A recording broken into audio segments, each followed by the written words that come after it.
Hey folks, it's Sam once again, and since Corey had sent me Hot Tub Time Machine 2, which sucked ass, and you'll hear why I thought next time, why not have a review before of Hot Tub Time Machine 1? I had done a review for this a long time ago with an older camera. Again, why not do a review for this film? Which I enjoyed. This is a film that came out in 2010, had a lot of fun with it, much better than the sequel. And the one reason being for John Cusack. John Cusack is a definite big plus in the film. He was greatly missed in the sequel. Second off, this actually had somewhat of a story going on. The second film seemed like it didn't even have a story. Just, here's a setup and then we just wander the fuck. And then the ending is just a what the fuck. And this actually had somewhat of a heart to it. You know, it's a pretty raunchy movie, but if you watch it's sort of in tone for 80s movies, because 80s films, comedies, there's quite a few of them that still had a bit of a heart to it. And even ones that aren't raunchy. I mean, Ferris Bueller's Day Off is not raunchy, but it's a funny movie and it had a heart to it. Planes, Trains, and Automobiles, same way. Quite a few 80s comedies. And the 80s, pretty much these four people, they go to this place. They thought it was cool back in the day. It's a shithole now. They find this tub machine, hot tub machine. They go in. They spill this specific drink that Rob Corddry's character carried with him, and it zaps them back to the 80s. I think specifically 1986 for Winterfest '86. And pretty much they're stuck in the 80s, had to figure out, should they follow what they did back then, so not to disrupt the time? Or do you believe in second chances?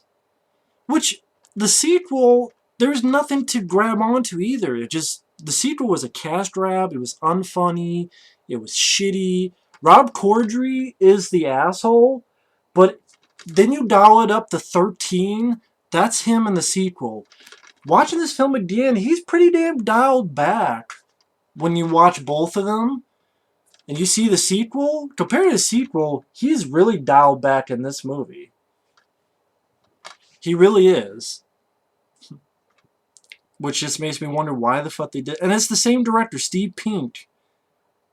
Here's Steve Pink. The sequel, Steve Pink and the Stink. And I think the same writers too, so I don't know what the fuck happened with the sequel. I mean, I talked about why the sequel's shitty, but I don't know what the fuck happened. You have the same director, but yeah, no John Cusack, no heart to that sequel, shitty jokes that were not funny, and no heart to it, and nothing to... At least this film, again, the idea of what would you do if you had a second chance. But it's also, I think, pretty funny as well. I think this particularly did well on home video or DVD, and that's why they have a sequel.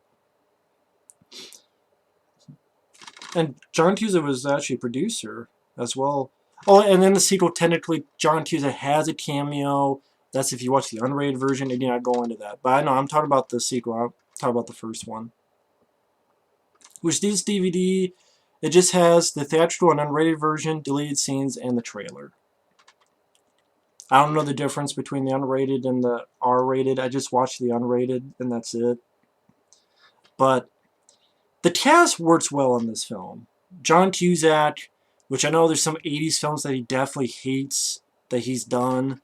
The two that he did with, God, what is that guy? Fuck. It was Better Off Dead, he hates. And the other movie, Savage Steve Holland or something? Savage Steve. It was Better Off Dead, and it was, fuck. What is it? Savage Steve Holland. Why don't I just look it up, goddammit? I know I have Bobcat Gold. One Crazy Summer. One Crazy Summer and Better Off Dead, John Cusack does not like. I don't know why. They're pretty funny, especially Better Off Dead, but I mean, there's even a line that he says, I hate the 80s, which I'm like, Maybe he wanted that line in there, which I don't understand, but I will say he still does a good job in the movie. Rob Corddry as the asshole, uh, Clark Duke as the younger of the group, and Craig Robinson.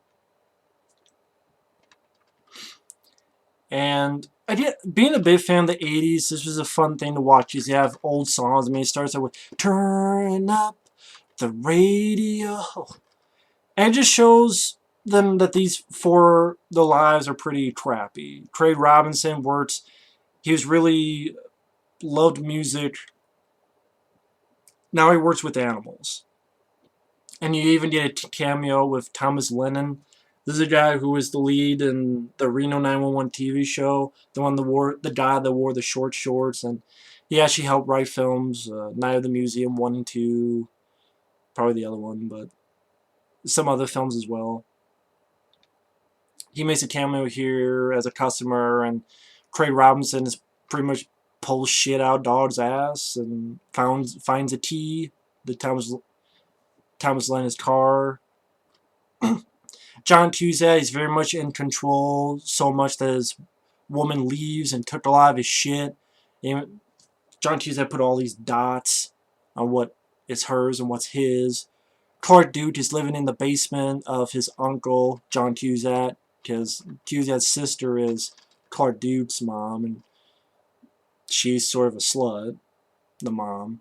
So he's living in the basement playing on the computer. And then Rob Corddry, he's in his car singing Home Sweet Home by Motley Crue. And smoke from his car fills up the garage. He's in the hospital. They think that he committed suicide, and he says, "No, I didn't. I did not try to kill myself." And he has some funny lines of dialogue. The doctor asks, "Are you a friend?" And they say, "You know that friend who's the asshole? Well, he's our asshole." And pretty much the three of them, the three older guys, decided to go to Kodiak Valley, which is something they went to when they were growing up, and they take Clark Duke with them. And you get some fun camaraderie, and get some fun back and forth. I think that's another thing. The sequel tried to be so crazy and outrageous. They kind of tone it down, so their back and forth is just four guys having some back and forth. Like Clark Duke saying, "Do you remember when Rob Corddry, when that guy tried to bite me when I was 12? And John Tuesday went, "Well, you did have it coming."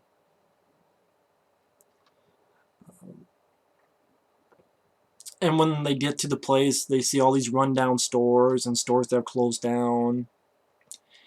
And you have stuff, for example, John Tuesday talking about the woman that got away way back when, and it was like the Great White Buffalo, and the rest of them are whispering Great White Buffalo, and Clark Duke here is going, "Why are you guys whispering Great White Buffalo?" "Oh yeah, that was really helpful, you guys, so thank you for that." And when they go in, Craig Robinson gives his name, and Rob Corddry gives him shit. "You took your wife's last name? Would you do that?" Toss to the guy at the counter, and the clerk says no. Crispin Glover and Chevy Chase make an appearance in this, as well as Billy Zabka, William Zabka. William Zabka was in Back to School and The Karate Kid. He makes an appearance as well. Crispin Glover, at the present time, he has one arm. He's an angry guy. But then when they go back to the 80s, he's very happy. He has both his arms. So you're wondering, throughout the film, there's certain situations that happen. Is this when he's going to lose his arm? Is that when he's going to lose his arm? Whether he gets trapped in an elevator or he's carving ice sculpture with a chainsaw. Chevy Chase is there to pop in once in a while. And you get the idea he's sort of the guy behind this hot tub time machine and some mystical old guy. And he talks very cryptic. Billy Zabka is this gambler guy that Rob Corddry, they're watching a football game in the 80s. And Rob Corddry says, "Oh, I know this game. We could really pull some money from him." And they bet William Zabka's woman. And William Zabka goes, "Okay, I take your money. You gotta give Craig Robinson," I forget his terrorist name, but you gotta give him a blowjob. So it's nice to see Billy Zabka in there.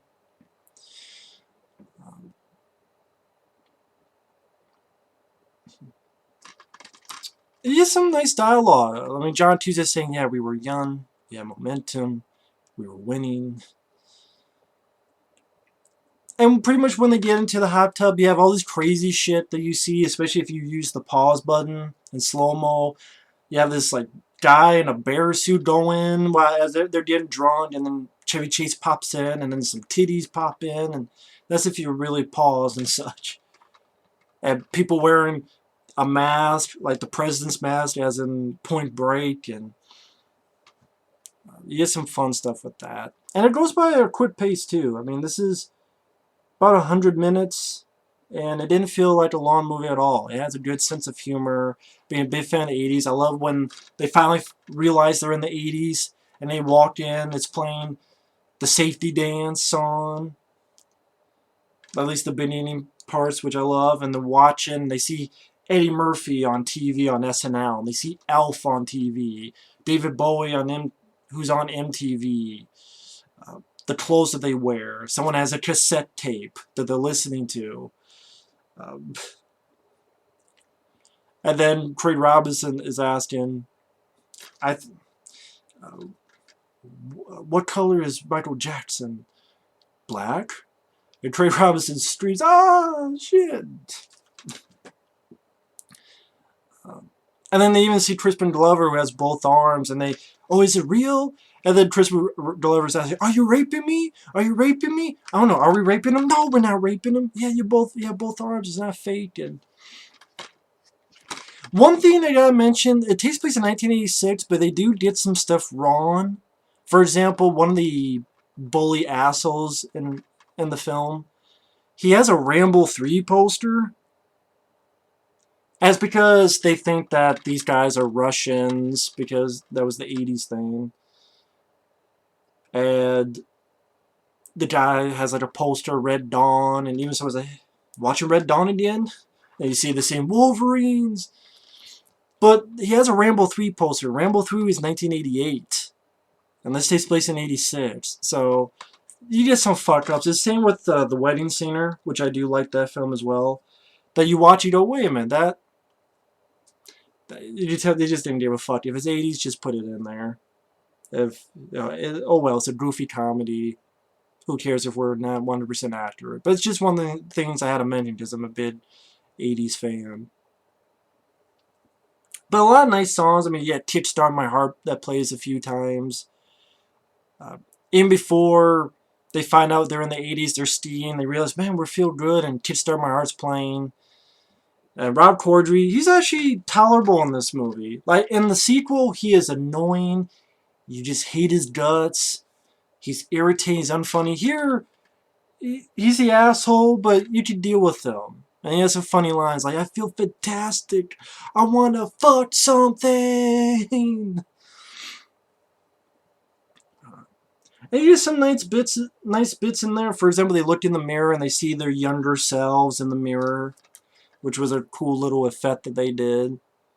Or a cool way that they did that. I thought that was pretty cool how they did that. I don't want to say effect, but it's just pretty cool. Or like there was this nice bits where Rob Corddry had this message in the present that he had made back in the day about John Cusack, that he sucks dicks and cocks. And they look down, oh, is that message in there? No, it's not in there. Is dicks in there though? No. John Cusack's like, no, it's not in there. Is cocks in there? And John Cusack, I think it's just funny to me, just John Cusack doesn't say these lines of dialogue that much. And I like John Cusack as an actor. When he says, no, there's no cocks, there's no dicks, nor sucks. There's nothing in there.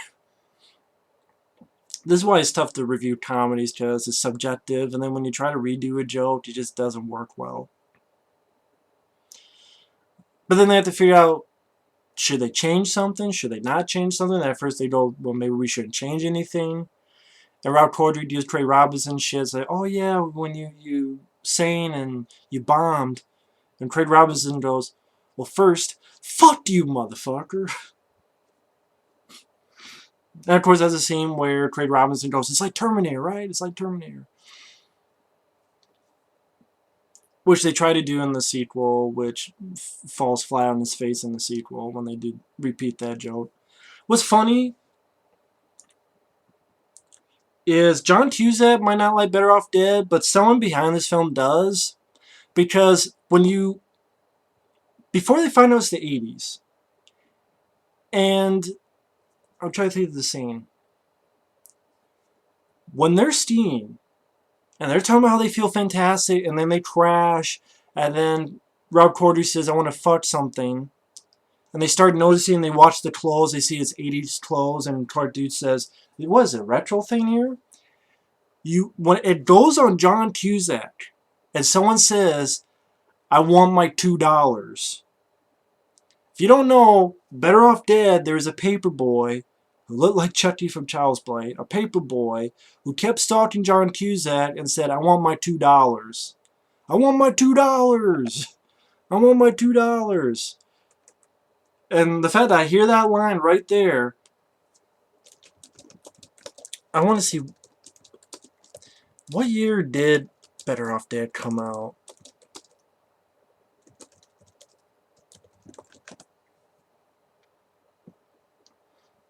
Uh, 1985, okay. But yeah, the paperboy just kept saying, I want my $2.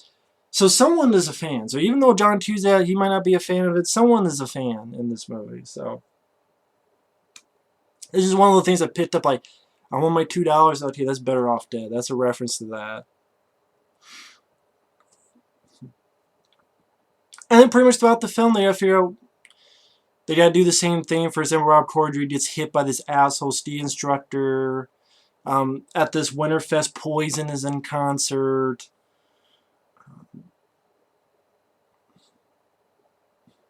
But again, once in a while they fuck up. Like, for example, they mention at that time 21 Jump Street, but 21 Jump Street had not come out yet. I believe 21 Jump Street was, I think, 87, right? And this is supposed to take place in 86, so 21 Jump Street wasn't out yet, the TV show. So that's what I mean. They fuck up once in a while. I was like, wait a minute, that wasn't 86. Rambo 3 poster? Maybe think, why don't they just have a Rambo 2 poster? That had Russians in there as well. I mean, there's Russia's Rambo 3, but there's Russia's Rambo 2. Why don't you just have a Rambo 2 poster? I mean, I know, it's nitpicking. That is nitpicking, but just one of those things I just noticed. Same with 21 Jump Street. Wait a minute, that wasn't out yet.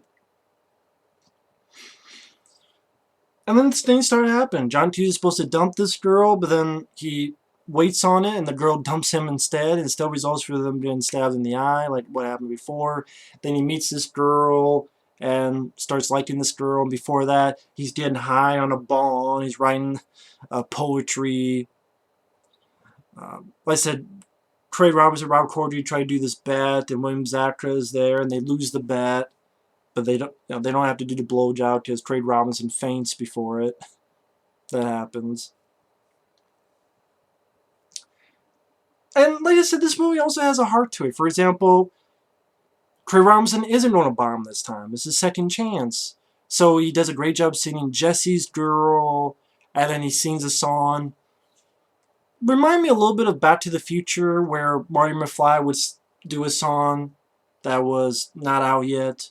Same thing here, where he would do a song where, let's get it started in here. Let's get it started. John Cusack starts liking this girl, and sort of a quirky type of girl, which is, I thought the actress did a good job. Once in a while, Clark Duke starts fizzing in and out of reality, like flickers, and then later on you find out it's because he didn't know who his father was, and you find out that it's actually the asshole Rob Corddry is his father, because he actually fucked his mom at this point and got her pregnant, and thus he was born at this point.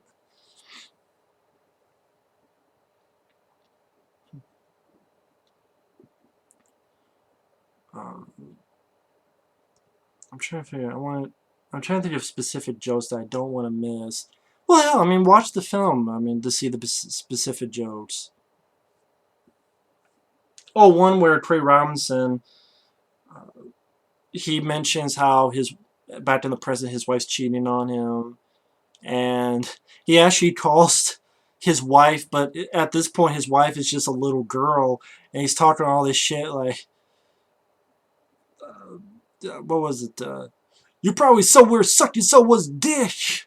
And it's like the other side is this little girl, and then the father is like talking. Like, who is this? And then the Trey Rob said, hang up the phone, man. I'm trying to say, like, hang up the phone, motherfucker. This is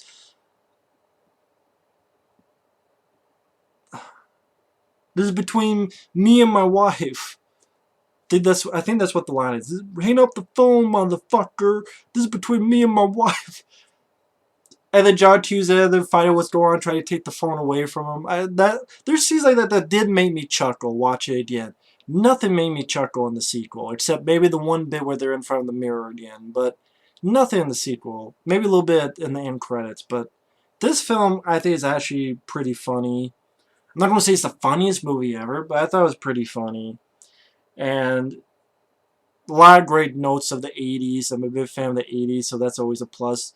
I thought the cast worked together well. John Cusack was definitely a good plus for this movie. He was sorely missing in the sequel. They did nice roles. Yeah, William Zabka, Chevy Chase, Crispin Glover. All you did in the sequel is Christian Slater, and it's just to host a fucking TV show. That's a shitty one at that.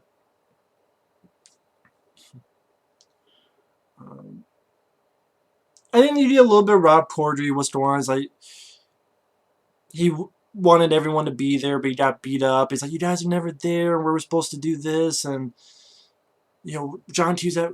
I keep saying that because I forget the characters' names. I should just look them up. Adam is John Cusack. Lou is Rob Corddry. Nick is Craig Robinson, and Jacob is Clark Duke. So it's like, Adam, we were going to have fun together, and John Cusack's going, what, so I can piss away my life like you did, and bring me down to the fucking gutter like you are, and they're ready to slide off the roof, and they get saved, and they had to figure out what to do. Then they have to get the can back of the special thing that the assholes have, so they get back forward in time. I mentioned that because I love this other moment where John Hughes is actually giving him, trying to get his spirits up. He's like, you could be the hero. Okay, I know you love that song. He's like, yeah, I love that fucking song. And in slow-mo, and you start hearing Enrique Iglesias, I can be your hero, baby. But then Rob Corddry just fucks up and gets beat up. And then Kickstart My Heart happens, and then the fight goes on. They're able to get away. And pretty much they're ready to go back to the future. Back to the present. Crispin Glover does get his arm cut off or hit by a truck at that point, but you realize because of the things they changed, the people chasing them were able to sew and they were able to save the arm.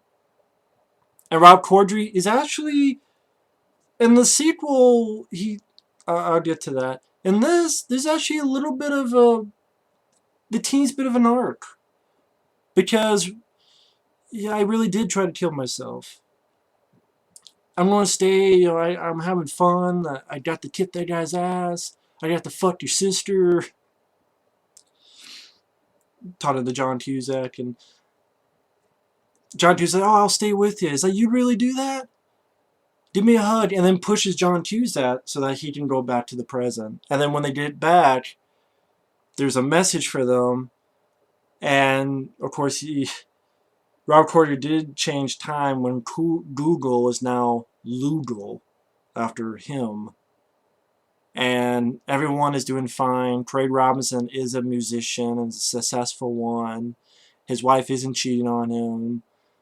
John Cusack is married to that girl he's talking to at Winterfest. Clark Duke now knows who his father is.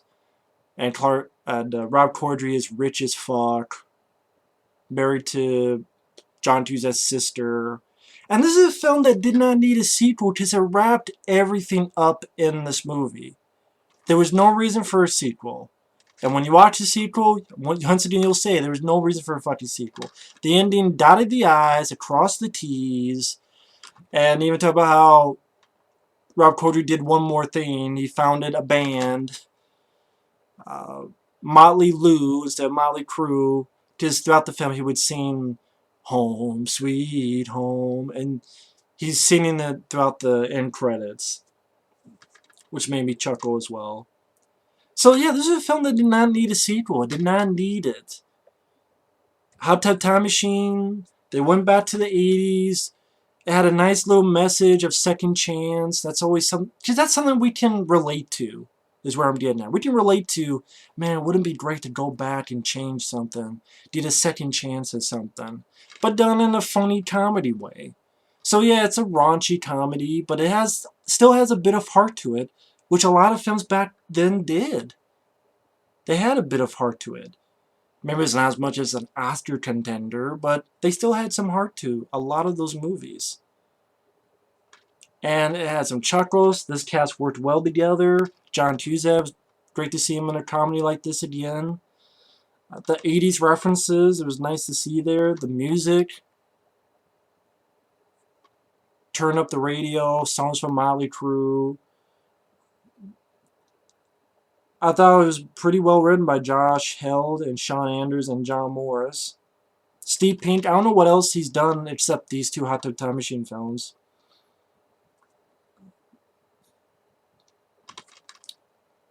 Thought there was a rumor that he was going to direct something else, but I forget what that something else was.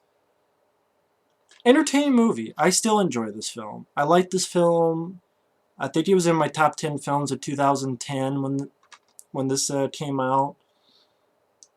And it still would be. Just a fun comedy, entertaining. If you like the 80s, you get a lot out of this. Fun time.